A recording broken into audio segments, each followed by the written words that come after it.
La Bible en un an, le 11 juin, le premier livre des rois, chapitre 9, verset 1 au chapitre 10, verset 29, le livre des psaumes, chapitre 129, verset 1 à 8, le livre des proverbes, chapitre 16, verset 16 et 17, l'épître de Paul aux Romains, chapitre 7, verset 14 à 25.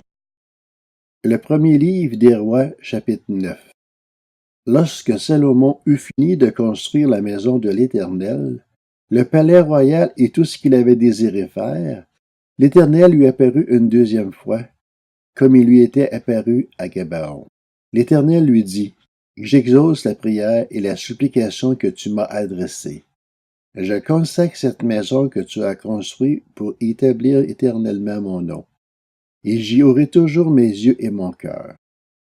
Quant à toi, si tu marches devant moi comme l'a fait ton père David, avec un cœur intègre et avec droiture, en accomplissant tout ce que je t'ai commandé, et si tu respectes mes prescriptions et mes règles, j'affermirai pour toujours ton autorité royale en Israël, comme je l'ai déclaré à ton père David, lorsque j'ai dit, tu ne manqueras jamais de successeur sur le trône d'Israël.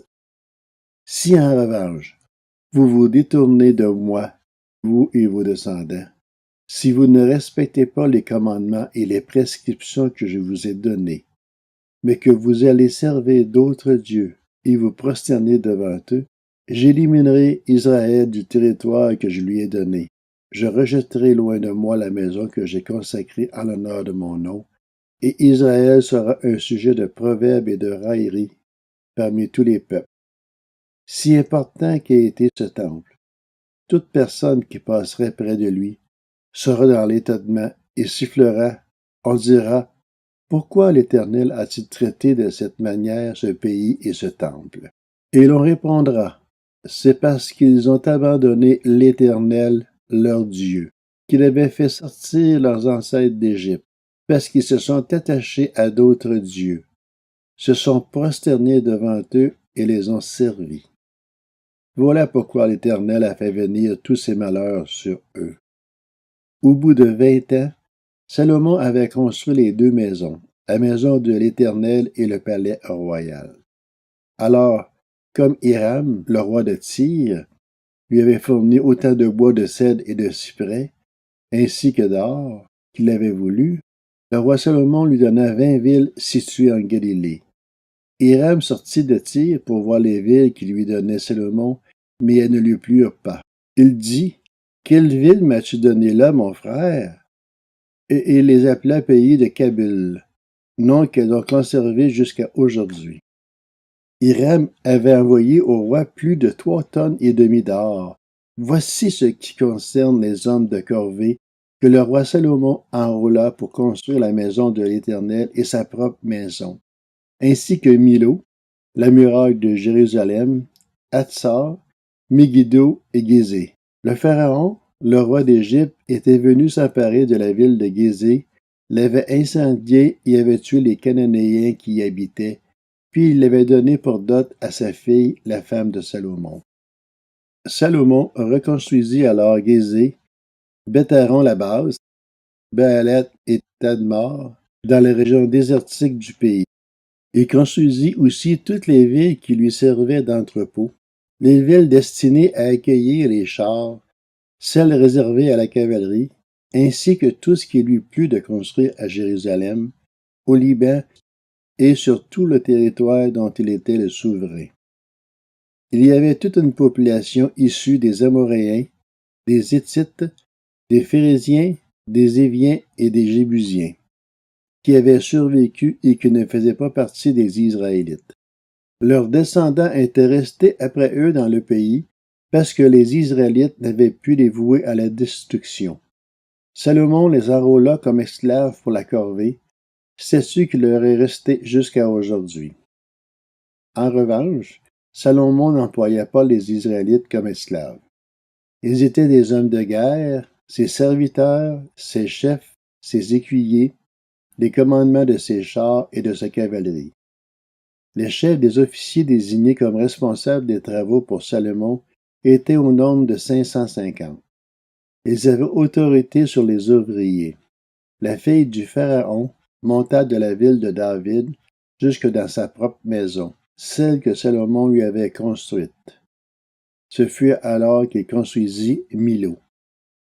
Salomon offrit 3 fois par an des holocaustes et des sacrifices de communion sur l'autel qu'il avait construit en l'honneur de l'Éternel, et il brûla des parfums sur celui qui se trouvait devant l'Éternel.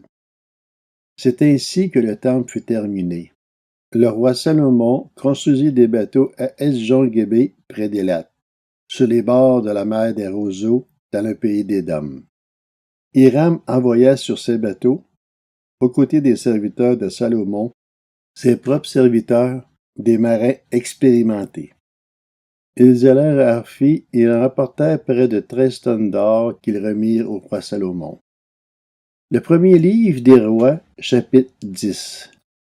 La reine de Séba apprit quelle était la réputation de Salomon à la gloire de l'Éternel. Et elle vint pour le mettre à l'épreuve par des énigmes. Elle arriva à Jérusalem avec une suite très nombreuse, avec des chameaux chargés d'aromates, d'or en très grande quantité et de pierres précieuses.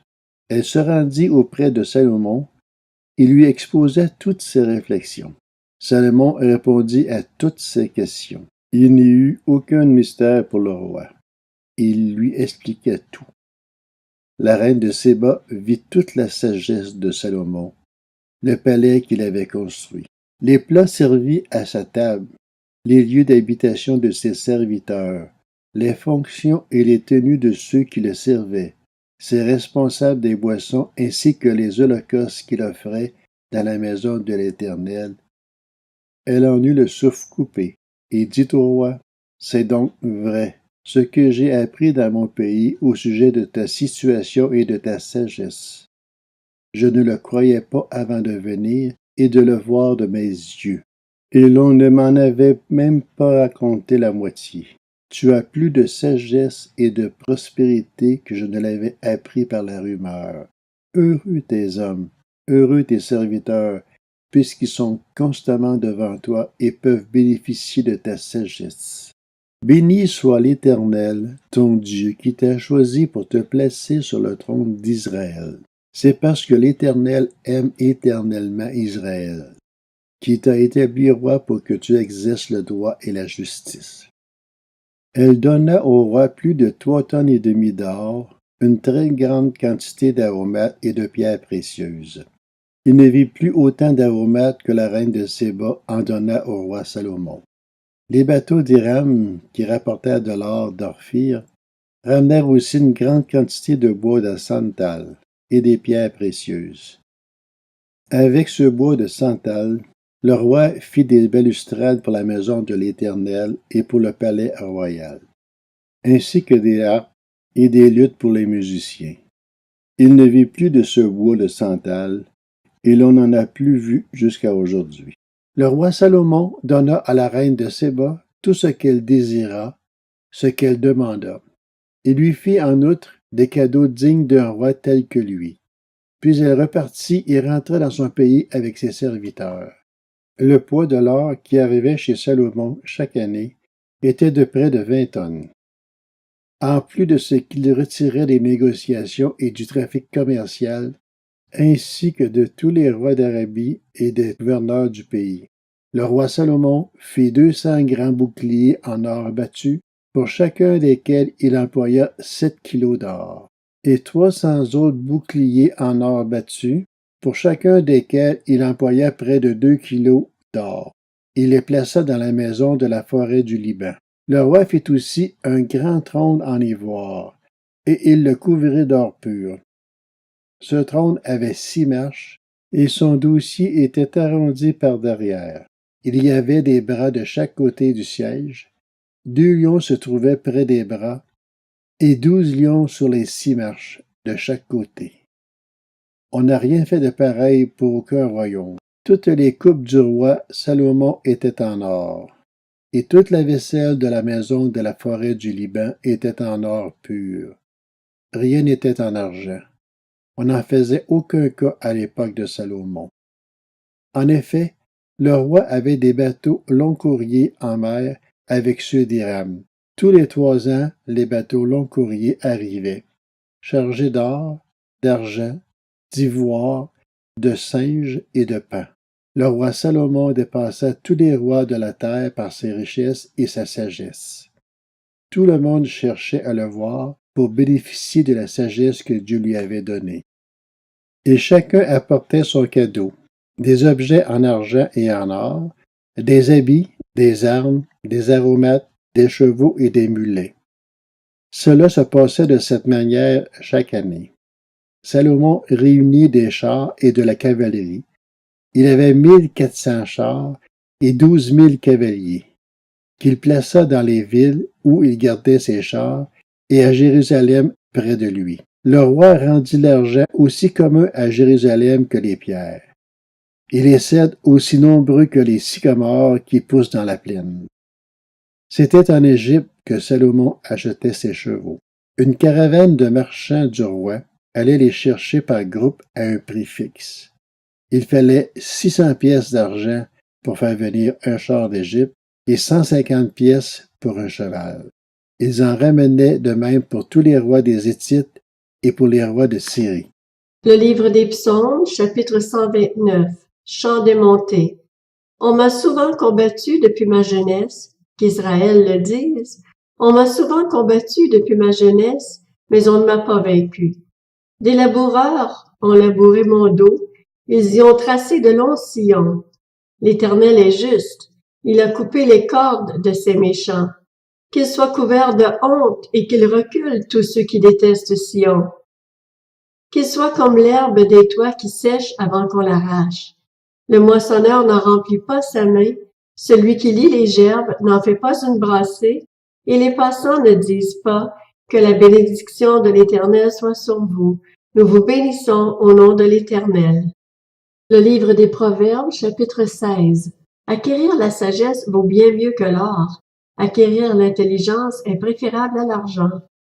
La route des hommes droits évite le mal. Celui qui veille sur sa conduite se préserve lui-même.